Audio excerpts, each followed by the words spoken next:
থেকে তাদেরকে বের করে আনতে হবে আমাদের সন্তানদের। তাছাড়া আগামী দিনের এই প্রজন্ম আরো ধ্বংস হয়ে যাবে, এই দেশ জাতি ধ্বংস হয়ে যাবে ভাইয়েরা আমার। তাই আজকের এই 5ই আগস্টে আমাদের শপথ নিতে হবে। দেশনেত্রী বেগম খালেদা জিয়া যে আহ্বান জানিয়েছেন দেশ গড়ার, সেই দেশ গড়ার কাজে বিএনপির সর্বস্তরের নেতা কর্মীকে অংশগ্রহণ করতে হবে। আপনার হাতের কাছে যে কাজগুলো করবার রয়েছে, একটা রাস্তা ভেঙে গিয়েছে, মেম্বার চেয়ারম্যান কবে করবে সেই আশায় বসে আছেন।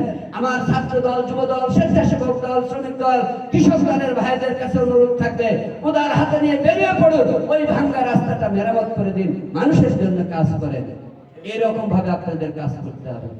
একটা রাস্তা বৃষ্টিতে নষ্ট হয়ে গেছে, কিছু ইটের গুঁড়ি ওইখানে ফেললে, খোয়া ফেললে রাস্তা দিয়ে চলাচল করা যেতে পারে, ভ্যান যেতে পারে, মোটরসাইকেল যেতে পারে, সাইকেল যেতে পারে।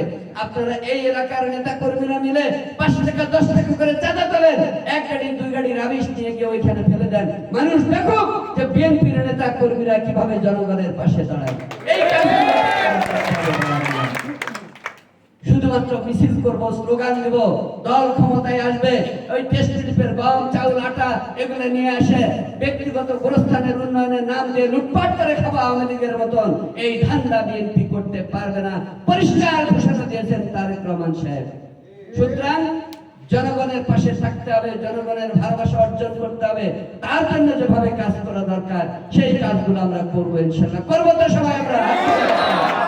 ইনশাল্লাহ আমরা করবো ভাইরা।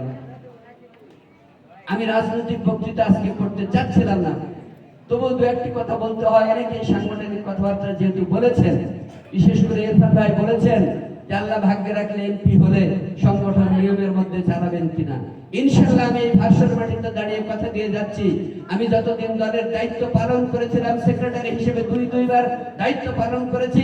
তার আগে বিনা পদে থেকে সংগঠন তৈরি করেছি, গ্রামে গঞ্জে ঘুরে ফিরে সংগঠন তৈরি করেছি। আমরা বেছে বেছে লোক বার করতাম, কোন লোকটাকে সংগঠনের মধ্যে নিয়ে আসলে তার আয়ত্তের মধ্যে কার ওই একটা চাপড় বা ওই একটা গ্রাম বা এলাকার মানুষ দলের মধ্যে আসবে, উদ্বুদ্ধ হবে।